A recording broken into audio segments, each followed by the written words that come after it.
Bonsoir Anne Giudicelli, vous êtes consultante en risque politico-sécuritaire, spécialiste bien sûr du monde arabe et musulman et du Sahel qui nous intéresse particulièrement ce soir. Est-ce que les Algériens avaient un autre choix que lancer cet assaut qui n'est toujours pas terminé? On le sait a priori, les terroristes seraient dans la partie de l'usine de la base d'In Amenas. Donc ça continue. Il y a de nombreuses critiques du monde entier. Qu'en pensez-vous?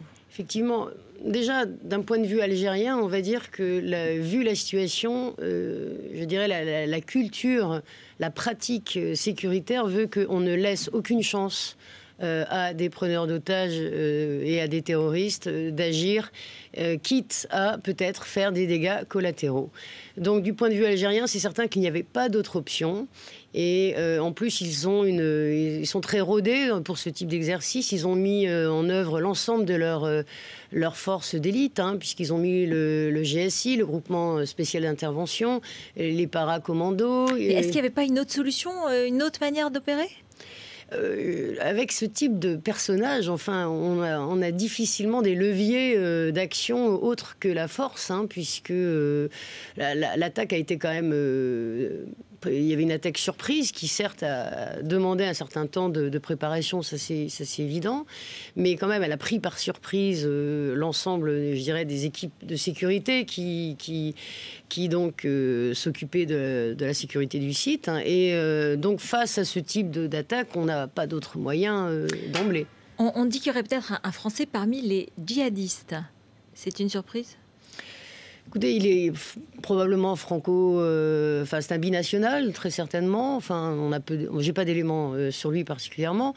Bon, c'est vrai que beaucoup s'interrogent sur y a-t-il une filière malienne qui serait née précisément de la crise actuelle et surtout de l'engagement français.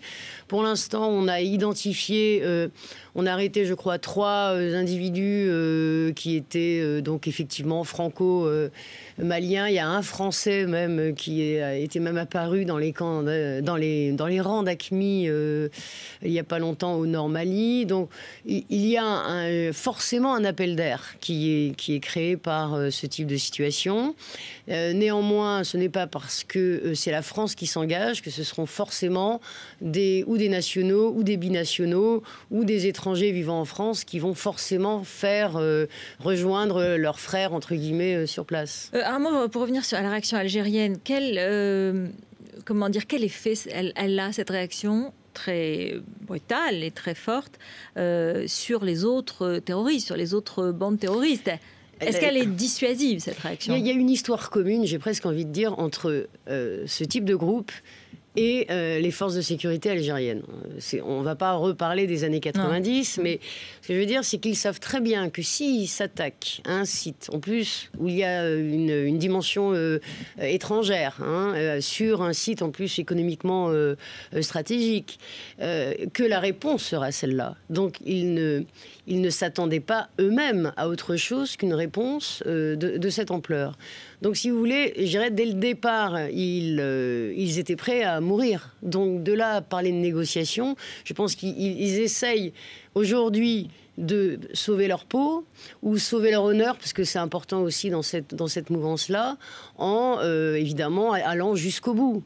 Et effectivement, les demandes qu'ils ont faites d'échange, avec 2 prisonniers qui sont détenus aux États-Unis. Oui, qui apparemment... Un Égyptien et une Pakistanaise. Alors, pour l'Égyptien, en tout cas, c'est une figure emblématique puisque c'est donc cet Égyptien qui avait tenté d'attaquer le World Trade Center en 93. Donc, il est l'une des figures fondatrices. C'est l'époque Ben Laden, Zawahiri, Abdullah El-Azam, qui est même le père, entre guillemets, spirituel de Ben Laden. Donc, on a presque l'impression que les demandes telles qu'elles sont formulées, symboliques, quoi. Non, sont symboliques, mais sont presque déconnectées finalement du groupe. Mali. Et non, du Mali et de la situation au Mali. Enfin, oui, et peut-être aussi du Mali, mais en tout cas, c'est aussi une façon d'appeler à l'aide l'ensemble des groupes dans le monde, puisque ce sont des références qui parlent à tout le monde, au Pakistan, au Yémen, en Arabie Saoudite. Est-ce que ça veut dire qu'il va y avoir d'autres attaques à craindre, à prévoir?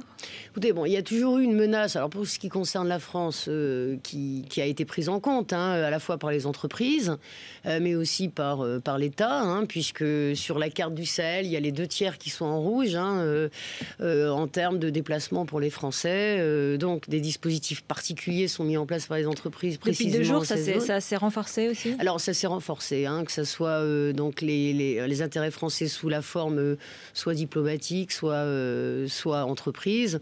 Tout le monde a resserré d'un cran. Mais en tout cas, pour ce qui concerne les entreprises, elles ne vont pas pour autant quitter les marchés sur lesquels elles sont positionnées, a priori.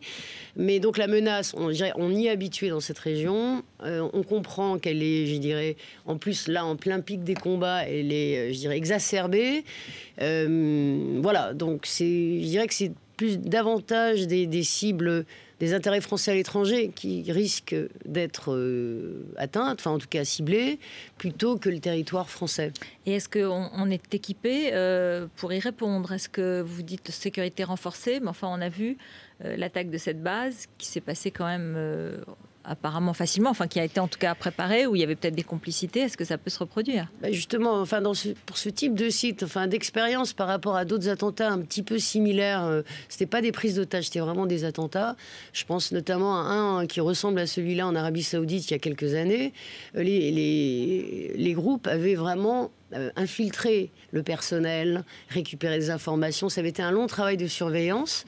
C'est possible que ça ait été le cas. C'est possible que ça ait été le cas et qu'il ait été donc travaillé, ce site, par ces groupes-là, le temps nécessaire pour accumuler suffisamment pour que ça soit déclenché à un moment stratégiquement opportun, qui est effectivement le déclenchement des hostilités au Mali.